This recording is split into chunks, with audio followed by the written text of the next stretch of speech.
नमस्कार बच्चों, कैसे हैं आप। मैं आशा करती हूँ आप अच्छे होंगे। तो आज हम अपना वीडियो में पार्ट नंबर 9 पढ़ने वाले हैं और हमारे पार्ट का नाम है विराम चिन्ह। विराम चिन्ह यानी कि पंक्चुएशन। तो चलिए शुरुआत करते हैं। भैया ये विराम चिन्ह क्या होते हैं निधि? ये हमारे द्वारा कही गई बात को स्पष्ट करते हैं कि हमने क्या कहा है। जैसे पकड़ो मत जाने दो। कुछ समझ नहीं आया, पकड़ो मत जाने दो। यहाँ पकड़ने के लिए कहा गया है, यानी कि पकड़ो उसको जाने मत दो। फिर है पकड़ो मत जाने दो, यानी कि उसको पकड़ो मत उसको जाने दो। यहाँ पर पकड़ने के लिए मना करा गया है। यह अंतर आया है कि वाक्य में लगे इस चिन्ह के कारण, यानी कि ये यहाँ पे यहाँ लगा था और यहाँ पे यहाँ लगा था, जिसकी वजह से वाक्य का हमारा अर्थ ही चेंज हो गया, मीनिंग ही बदल गया उसका। वाक्य में रुकने का संदेश देने वाले चिन्हों को विराम चिन्ह कहते हैं, यानी कि जिन चिन्हों के माध्यम से हमें ये पता चलता है कि हमें वाक्य में कहाँ पे रुकना है, कहाँ पे अपनी बात रोकनी है, कहाँ पे हमें थोड़ा स्टॉप लगाना है अपनी बात में। तो उन सभी शब्दों को, चिन्हों को क्या कहते हैं? हम विराम चिन्ह कहते हैं। विराम चिन्ह यानी कि रुकना, जिस जगह पे हमें रुकना है वो सारे ही चिन्ह विराम चिन्ह कहलाएंगे। विराम का अर्थ है रुकना। शुद्ध भाषा लिखने के लिए विराम चिन्हों का ज्ञान बहुत आवश्यक है। ठीक विराम चिन्हों के अभाव में वाक्यों का अर्थ का अनर्थ हो जाता है। अगर हम विराम चिन्ह न लगाएं तो हमारे बात जो है ठीक से नहीं हो पाएगी, अर्थ का अनर्थ हो जाएगा। यहाँ पर कुछ मुख्यतः विराम चिन्ह है। पहला है पूर्ण विराम। पूर्ण विराम का प्रयोग हम वहां करते हैं जहां हमारा वाक्य संपूर्ण हो जाता है, पूरा हो जाता है और हमें वहां पे पता है कि वाक्य हमें यहाँ पे खत्म करना है, तो आखिरी में हम क्या लगाएंगे? पूर्ण विराम। पूर्ण विराम का चिन्ह ये होता है जहां वाक्य पूरा हो, विराम चिन्ह ये लगाया जाता है, पूर्ण विराम। गीता और पारुल पिकनिक पर चली गईं, तो विराम चिन्ह लगा, पूर्ण विराम। आज नितिन और तनिष्क मैच खेलने गए हैं, तो यहाँ पे लग गया ये। फिर है अजय पढ़ रहा है, ये लग गया पूर्ण विराम।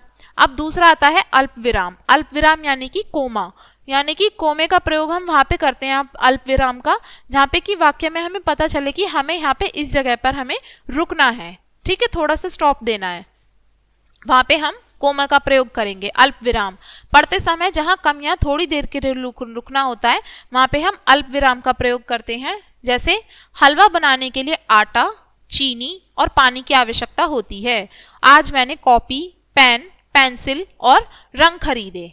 फिर है ठीक है मैं भी तुम्हारे साथ चलूंगी, यानी कि जहां पे हमें वाक्य में थोड़ा सा पॉज देना है वहां पे हम अल्प विराम का प्रयोग करेंगे। फिर है प्रश्न सूचक चिन्ह। प्रश्न सूचक चिन्ह यानी कि क्वेश्चन मार्क। यह चिन्ह प्रश्न पूछे जाने वाले वाक्यों के अंत में लगाया जाता है, यानी कि जिन वाक्यों के अंत में हमसे कोई प्रश्न पूछा जाए आखिरी में हम क्या लगाएंगे? प्रश्न सूचक चिन्ह का प्रयोग करेंगे। जैसे तुम कहाँ रहते हो, वह कौन है, आपका नाम क्या है, इसमें प्रश्न पूछे जा रहे हैं, तो इनका अंत में भी हम क्या लगाएंगे? प्रश्न सूचक चिन्ह लगाएंगे। अंत में हम आखिरी है हमारा कौन सा? विस्मय बोधक चिन्ह। विस्मय बोधक चिन्ह हम वहां लगाते हैं जहां हम अपने मन के भावों को प्रकट करते हैं और मन के भाव प्रकट करने के लिए इस चिन्ह का प्रयोग किया जाता है। और इसका ये चिन्ह होता है ये वाला, खुशी, दुख, आश्चर्य, घृणा आदि भावों को प्रकट करने के लिए इस चिन्ह का प्रयोग किया जाता है। जैसे वाह कितना सुंदर फूल है, हाय मैं लुट गया, हे भगवान यह क्या हो गया, ठीक है, यानी कि अपनी बात बता रहे हैं ना, अपने मन की भाव बता रहे हैं, तो इसलिए यहाँ पे विस्मय बोधक चिन्ह का प्रयोग किया गया है, ठीक है। तो अब हमने क्या सीखा? वाक्य में रुकने का संकेत देने वाले चिन्ह विराम चिन्ह कहलाते हैं।